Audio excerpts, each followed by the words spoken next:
ചിരിയുടെ തമ്പുരാക്കന്മാർ ചിരിയുടെ പെരുമഴയുമായി എത്തുന്നു. ഫൺ ബേബി ഫൺ ശനി ഞായർ ദിവസങ്ങളിൽ രാത്രി 8 മണിക്ക് നമ്മുടെ സൂര്യ ടിവിയിൽ. എന്താ പ്രശ്നം? മോനെ വിഷമിപ്പിക്കണ്ടെന്ന് കരുതി ഒന്നും പറയാത്തതാവും.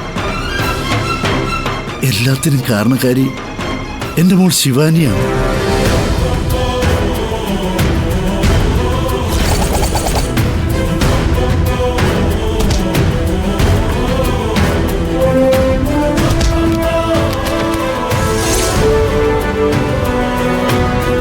അല്ല, മോളെ ഒന്ന് സമാധാനിപ്പിക്കാന്ന് കരുതിയാണ് ഞാൻ വിളിച്ചത്. മോൻ ഫോൺ എടുക്കുമെന്ന് ഞാൻ കരുതിയില്ല. ഞാനിതൊന്നും അറിഞ്ഞിരുന്നില്ല അങ്കിൾ. മോനെ ഒന്ന് വിളിക്കണമെന്ന് ഞാൻ പലവട്ടം കരുതിയതാ. എങ്ങനെ പ്രതികരിക്കുമെന്ന് അറിയാത്തതുകൊണ്ടാ ഞാൻ വിളിക്കാത്തത്. ശിവാനിക്ക് വേണ്ടി നിധിമോൾ അവിടെ എന്തെങ്കിലും സംസാരിച്ചിട്ടുണ്ടെങ്കിൽ അത് ഞാൻ കാരണമാണ് മോനെ. നീരസൊന്നും തോന്നരുത് അവളോട്. ദയവ് ഇത് ക്ഷമിക്കണം.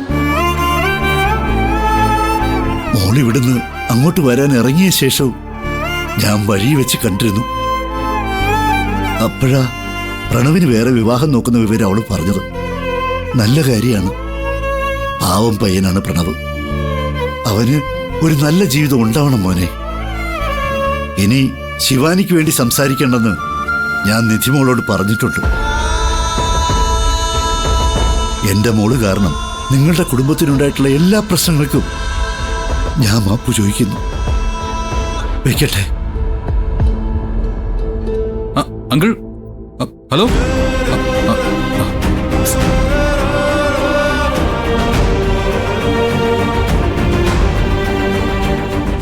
ആന്റിക്ക് സുഖമില്ലല്ലേ?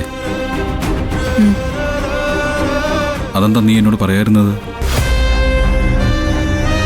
ഒരു മനുഷ്യനെ കെട്ടിയിട്ട് കേൾപ്പിക്കാൻ പറ്റില്ലല്ലോ.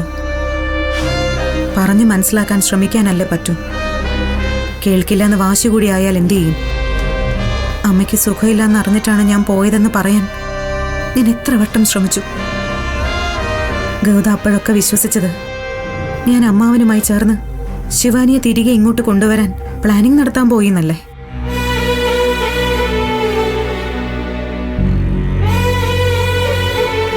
എല്ലാത്തിനെയും സംശയത്തിന്റെ കണ്ണുകൾ കൊണ്ട് മാത്രം കാണരുത് ഗൗതം. മറ്റുള്ളവർ പറയുന്നത് കേൾക്കാനുള്ള മനസ്സുകൂടി കാണിക്കണം. സോറി നിധി, ഞാൻ അപ്പൊ എന്തൊക്കെയോ പറഞ്ഞു പോയി. എന്നോട് ക്ഷമിക്കേ. അത് പോട്ടെ, നീ വേറെ റെഡിയാവോ. നമുക്കിപ്പോ തന്നെ നിന്റെ വീട്ടിലേക്ക് പോകണം. ആന്റി കാണണം. ഈ രാത്രിയിലോ? അതൊന്നും വേണ്ട.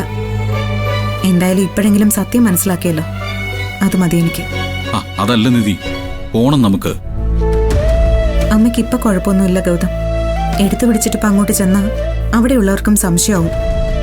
നമുക്കിടയിലെ പ്രശ്നമൊന്നും ഞാൻ അവരെ അറിയിച്ചിട്ടില്ല. ഞാൻ ശിവാനിക്ക് വേണ്ടി വാദിച്ചു എന്നുള്ളത് ശരിയാ. പക്ഷെ ഞാനിന്നിങ്ങോട്ട് വരാൻ നേരം എന്റെ അമ്മാവും പറഞ്ഞത് എന്താണെന്നറിയോ? എത്രയും വേഗം പ്രണവിനൊരു വിവാഹം നടത്തി കൊടുക്കണമെന്ന്.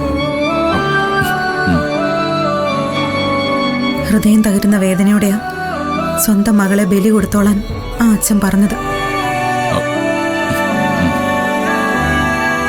പറ്റിപ്പോയ തെറ്റുകൾ തിരുത്തി പ്രണവിനോട് ക്ഷമ ചോദിച്ച് തിരികെ വരണമെന്ന് ഞാൻ ഇപ്പോഴും ആഗ്രഹിക്കുന്നുണ്ടെങ്കിൽ അതെന്റെ അമ്മാവിന് വേണ്ടി മാത്രമാണ് ഗൗതം. അത് രക്തബന്ധത്തോട് കൂറു ചേർന്നുവെന്നും സ്വാർത്ഥത കാണിക്കുന്നുവെന്നും ബന്ധുക്കൾക്ക് വേണ്ടി ന്യായം തിരുത്തി പറഞ്ഞു എന്നൊന്നും ചിന്തിച്ചു കളയരുത്. ഞാൻ സോറി പറഞ്ഞില്ലേ, പിന്നെ എന്താ വേണ്ടത്? ഞാൻ അനുഭവിച്ച വിഷമം ഒരു സോറി പറഞ്ഞതുകൊണ്ട് മാറുമോ?